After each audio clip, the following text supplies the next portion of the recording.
أشهد أن لا إله إلا الله وأشهد أن محمدا عبده ورسوله صلى الله عليه وآله وصحبه وسلم. اللهم صل على محمد وعلى آل محمد كما صليت على إبراهيم وعلى آل إبراهيم، وبارك على محمد وعلى آل محمد كما باركت على إبراهيم وعلى آل إبراهيم إنك حميد مجيد. رب اشرح لي صدري ويسر لي أمري. حياكم الله إخواننا الأكارم، أسأل الله تعالى لي ولكم علما نافعا وعملا صالحا متقبلا إنه ذو الجلال والإكرام. هذا لقاء طيب ومبارك إخوة الإيمان والإسلام، متجدد في تفسير سور أواسط المفصل. انتهينا إلى ذكر تفسير سورة الانشقاق. هذا هو المجلس الثالث في تفسير سورة الانشقاق. قال الله تعالى: فأما من أوتي كتابه بيمينه فسوف يحاسب حسابا يسيرا وينقلب إلى أهله مسرورا، وأما من أوتي كتابه وراء ظهره فسوف يدعو ثبورا ويصلى سعيرا إنه كان في أهله مسرورا إنه ظن أن لن يحور بلى إن ربه كان به بصيرا. هذه الآيات صلتها بما قبل أن الله سبحانه وتعالى بعدما بين في الآيات السابقة أن كل إنسان كادح في هذه الحياة وساع إلى ربه سعيا فيجازيه على ما قدم من عمل، يجازيه بعمله. بين الله سبحانه وتعالى أن الناس في هذا الاختبار ينقسمون إلى فريقين: فريق في الجنة وفريق في السعير. فريق آخذ كتابه بيمينه وآخر آخذ كتابه بشماله من وراء ظهره، وتفصيل حال كل منهما في ذلك اليوم. قال الله تعالى: فأما من أوتي كتابه بيمينه. الفاء عاطفة، وقوله تعالى فأما من أوتي كتابه بيمينه، أما حرف شرط وتفصيل، ومن اسم شرط جازم، والمعنى فأما من أعطي كتاب عمله وكتاب أعماله بيمينه تكريما له وهو المؤمن فسوف يحاسب حسابا يسيرا. الفاء رابطة لجواب الشرط، أي فأما من أوتي كتابه بيمينه على هذه الصفة تكريما له وهو المؤمن فسوف يحاسب حسابا سهلا خفيفا. والحساب المقصود به هنا ليس المناقشة وإنما هو العرض، فهو عرض بلا مناقشة، كما جاء في حديث عائشة رضي الله عنها قالت: قال رسول الله صلى الله عليه وسلم: من نوقش الحساب عذب. من نوقش الحساب عذب. قالت: فقلت: أليس الله يقول فسوف يحاسب حسابا يسيرا؟ قال: ليس ذاك بالحساب ولكن ذلك العرض. من نوقش الحساب يوم القيامة عذب. وجاء عن عائشة رضي الله عنها قالت: سمعت رسول الله صلى الله عليه وسلم يقول في بعض صلاته: اللهم حاسبني حسابا يسيرا. فلما انصرف قلت: يا رسول الله، ما الحساب اليسير؟ قال: أن ينظر في كتابه فيتجاوز له عنه. إنه من نوقش الحساب عذب يا عائشة يوم. قال: أن ينظر في كتابه فيتجاوز له عنه. إنه من نوقش الحساب يا عائشة يومئذ هلك. وجاء في الحديث عن عبد الله بن عمر رضي الله عنهما أن رسول الله صلى الله عليه وسلم قال: يدني الله المؤمن يوم القيامة حتى يضع عليه كنفه، يعني يضع عليه ستره ورحمته، ويقرره بذنوبه فيقول: أتذكر ذنب كذا وكذا؟ فيقول: أي رب. فيقول الله عز وجل: أنا سترتها عليك في الدنيا وأنا أغفرها لك اليوم. ثم إنه جاء في بعض روايات هذا الحديث أنه إذا فعل الله سبحانه وتعالى معه ذلك أخذ كتابه فرجع إلى أهله وقد موحيت سيئات من كتابه فليس فيه إلا الحسنات، فيفتخر ويقول: هاؤم اقرءوا كتابيه. فينظر الناظر فيه فلا يجد إلا خير. قال الله تعالى: فأما من أوتي كتابه بيمينه فسوف يحاسب حسابا يسيرا وينقلب إلى أهله مسرورا، أي ويرجع من موقف الحساب إلى أهله في الجنة من الحور العين، ممن من الله عز وجل عليه فجمعهم به من أهله في الدنيا، فجمعهم بدخول الجنة من الأهل والأزواج والأولاد والوالدين وغيرهم بعدما افترقوا في دار الدنيا. قال الله تعالى: وينقلب إلى أهله مسرورا، فيرجع على هذه الهيئة وقد بيض الله وجهه ونور الله وجهه وظهرت عليه آثار سرور قلبه وفرحه واغتباطه بإعطائه كتابه بيمينه، وما فيه من الأجر والفضل من الله سبحانه وتعالى، وبما يسر الله سبحانه وتعالى عليه حسابه وخففه، وبما ستر عليه فمحى من كتابه ذنوبه وأبقى حسناته، حتى لا يكون في الكتاب ما يخجل منه من الخزي والعار يوم القيامة. فيا لا حسن المنقلب. قال الله تعالى: فمن أوتي كتابه بيمينه فأولئك يقرؤون كتابهم ولا يظلمون فتيلا. وقال تعالى: فأما من أوتي كتابه بيمينه فيقول هاؤم اقرءوا كتابيه إني ظننت أني ملاق حسابيه فهو في عيشة راضية في جنة عالية قطوفها دانية كلوا واشربوا هنيئا بما أسلفتم في الأيام الخالية. قال أبو حازم رحمه الله تعالى: أما المحسن فكالغائب يرجع إلى أهله فرحا مسرورا، وأما المسيء فكالعبد الآبق يرجع إلى مولاه خائفا مذعورا. قال الله تعالى: وأما من أوتي كتابه وراء ظهره. وأما من أوتي كتابه وراء ظهره، الواو للعطف، أي وأما من أعطي كتاب عمله وراء ظهره تغل يده اليمنى إلى عنقه وتجعل اليسرى وراء ظهره وتلوى عنقه، فيأخذ كتابه وراء ظهره بشماله بعد أن تلوى وراء ظهره وتغل يده اليمنى إلى عنقه على جهة التبكيت وعلى جهة التحقير وعلى جهة الإذلال والإهانة. وهذا هو الكافر، كما قال تعالى: وأما من أوتي كتابه بشماله فيقول يا ليتني لم أوت كتابي. فهذا الكافر يعطى كتابه بشماله إهانة له واحتقارا وإذلالا، كما قال تعالى: اليوم تجزون عذاب الهون بما كنتم تقولون على الله غير الحق وكنتم عن آياته تستكبرون. وقال تعالى: فاليوم تجزون عذاب الهون بما كنتم تستكبرون في الأرض بغير الحق وبما كنتم تفسقون.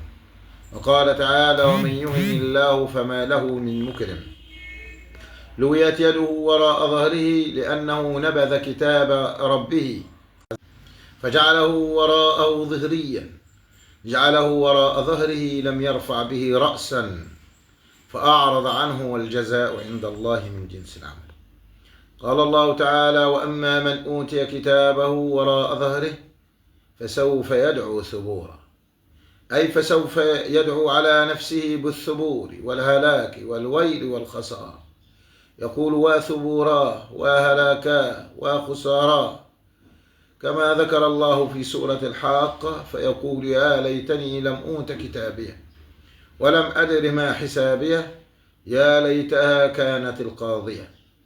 فأول من يقول ذلك إبليس لعنه الله عليه لعنة الله، إذا أخذ يوم القيامة فألقي في النار فيدعو على نفسه بالثبور والهلاك والخسارة، يقول: وثبورا وهلاكا وخسارا. فيقول كما قال الله تعالى: دعوا هنالك ثبورا في نار جهنم، فيقال ويجاب توبيخا لهم: لا تدعوا اليوم ثبورا واحدا وادعوا ثبورا كثيرا. قال الله عز وجل: فسوف يدعو ثبورا، أي هلاكا وخسارا، يقول وثبوراه وهلاكاه وخسارتاه، ويصلى سعيرا. قرأ نافع وابن كثير وابن عامر والكسائي بضم الياء وفتح الصاد ويصلى وتجديد اللام ويصلى سعيرا. وقرأ الباقون بفتح الياء وإسكان الصاد وتخفيف اللام ويصلى. والسعير النار المستعرة المتوقدة، والمعنى يدخل النار المستعرة ويغمر ويقلب فيها ويقاسي من حرها، فهي سعير على وزن فعيل بمعنى مفعول، أي سعرت حتى انقدحت نارها 1000 عام وألف عام حتى ابيضت وألف عام حتى اسودت، فلها تغيظ وزفير وتتلمظ وتتغيظ على أعداء الله عز وجل. والمعنى يدخل تلك النار على شدة حرارتها وعلى تغيظها على الكافرين، فيغمر فيها ويحبس فيها، فلا يجد لنفسه منها نجاة ولا هلاكا.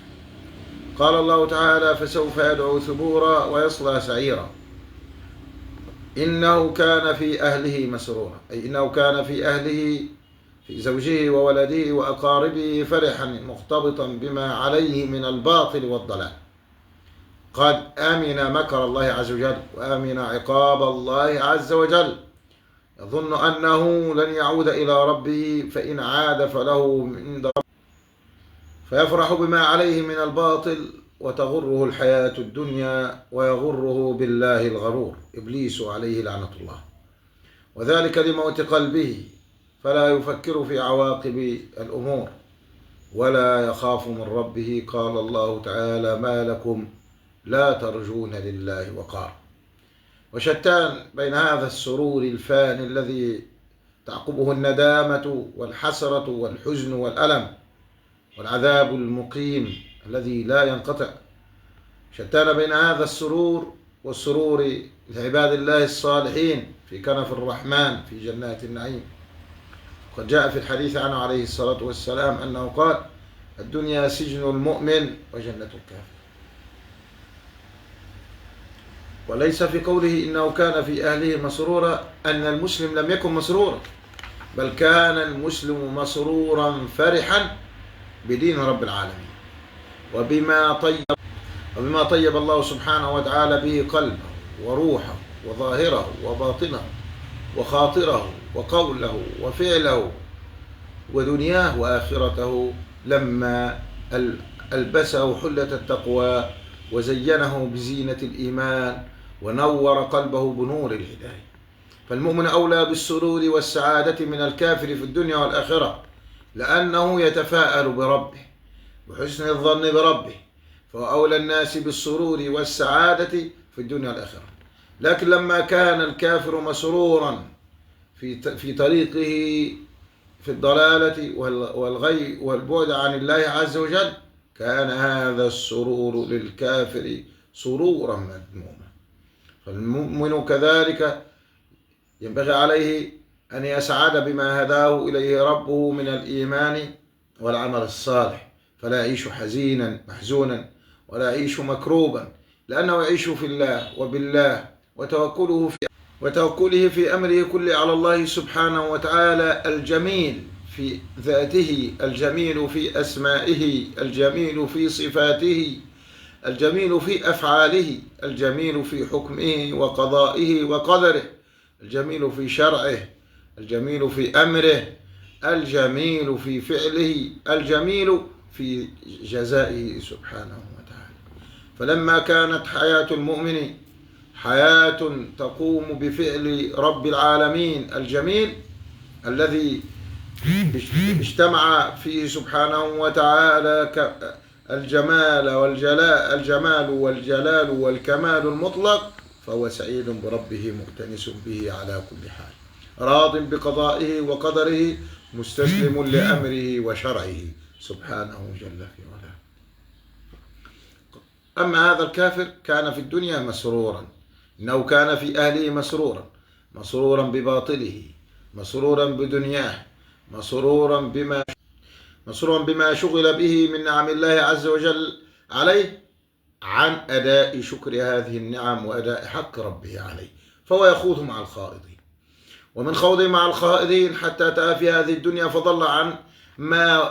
ضل عن ما خلق من أجله، وهو عبادة الله وحده لا شريك له، حتى آنس الدنيا واطمأن إليها فظن أن لن يحور. قال الله تعالى: إنه ظن أن لن يحور، أي اعتقد أنه لن يرجع إلى ربه، فهو لا يؤمن بالبعث ولا يرجو ثوابا ولا يخشى عقابا. والظن يستعمل كثيرا في كتاب الله تعالى بمعنى اليقين. قال الله تعالى: الذين يظنون أنهم ملاقو ربهم، يعني يعتقدون أنهم ملاقو ربهم. فهذه حال المؤمنين، يظنون أنهم. وأما حال الكافرين، حال الكافر الذي يأخذ كتابه بشماله من وراء ظهره، أنه كما قال تعالى: إنه ظن أن لن يحور، اعتقد أنه لن يرجع إلى ربه، فهو لا يؤمن بالبعث ولا بالنشور ولا يرجو ثوابا ولا يخشى عقابا. قال الله تعالى: إنه ظن أن لن يحور. والحور الرجوع، وقد كان النبي صلى الله عليه وسلم يقول: اللهم إني أعوذ بك من الحور بعد الكور. وفي سؤالات نافع بن الأزرق سأل ابن عبد الله بن عباس رضي الله عنهما في قوله تعالى: إنه ظن أن لن يحور، قال: أن لن يرجع بلغة الحبشة. قال نافع: وهل تعرف العرب ذلك؟ قال: نعم. أما سمعت قول لبيد: وما المرء إلا كالشهاب وضوءه يحور رمادا بعد إذ هو ساطع. والمعنى أنه ظن أن لن يرجع إلى الله تعالى، وأن الله لا يبعثه بعد موته ولا يحييه بعد موته للحساب والجزاء. قال الله تعالى: وضرب لنا مثلا ونسي خلقه قال: من يحيي العظام وهي رميم. قال الله تعالى: زعم الذين كفروا أن لن يبعثوا، قل بلى وربي لتبعثن ثم لتنبؤن بما عملتم وذلك على الله يسير. إنه ظن أن لن يحور، بلى، هذا جواب حرف لإيجاب المنفي، أي لجعل هذا المنفي، أي لإثبات المنفي.